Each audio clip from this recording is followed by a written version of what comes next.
Welcome to NSR news.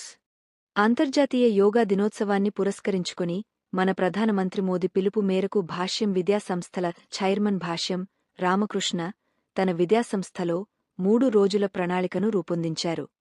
ఈ ప్రణాళిక ప్రకారం మొదటి రోజు 19వ తేదీ నాడు ప్రైమరీ విద్యార్థులకు, రెండవ రోజు 20వ తేదీ నాడు హైస్కూల్ విద్యార్థులకు, 21వ తేదీ నాడు ఉపాధ్యాయులకు, తల్లిదండ్రులకు యోగా గురించి అవగాహన కల్పిస్తూ కామన్ యోగా కార్యక్రమం నిర్వహించడం జరుగుతుంది. దీనిలో భాగంగా డా ఏఎస్ రావు నగర్ భాష్యం పాఠశాల విద్యార్థులు ఈరోజు భారీ ర్యాలీ నిర్వహించడం జరిగింది.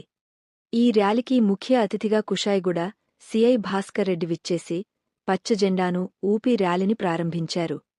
ఈ ర్యాలీని పాఠశాల నుండి ప్రధాన రహదారుల గుండా రాధిక కూడలి నుండి పాఠశాల వరకు నిర్వహించడం జరిగింది. ఈ ర్యాలీలో విద్యార్థులు పాల్గొని యోగా యొక్క గొప్పతనాన్ని తెలుపుతూ మంచి నినాదాలు, సూక్తులు ఇచ్చారు. భాష్యం విద్యాసంస్థల సీఈఓ చైతన్య మాట్లాడుతూ భాష్యం విద్యాసంస్థలు విద్యతో పాటు సమాజ శ్రేయస్కే ఇటువంటి కార్యక్రమాలు చాలా ఉత్సాహంగా నిర్వర్తిస్తుందని తెలిపారు. సమాజంలోని ప్రతి వ్యక్తి యోగాని దినచర్యలో భాగంగా చేసుకుంటే తప్పకుండా మానసిక ఉల్లాసాన్ని పొందగలుగుతారు.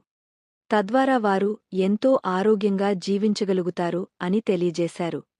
భాష్యం పాఠశాల హైస్కూల్ విద్యార్థుల యోగా కార్యక్రమాన్ని భాష్యం పాఠశాల గ్రౌండ్లో చాలా చక్కగా ప్రదర్శించడం జరిగింది. ఈ ప్రదర్శనని మరియు ర్యాలీని విజయవంతం చేసిన విద్యార్థులకు జెడిఓ మార్కండేయులు, ప్రిన్సిపాల్స్ బహుమతులతో అభినందించారు.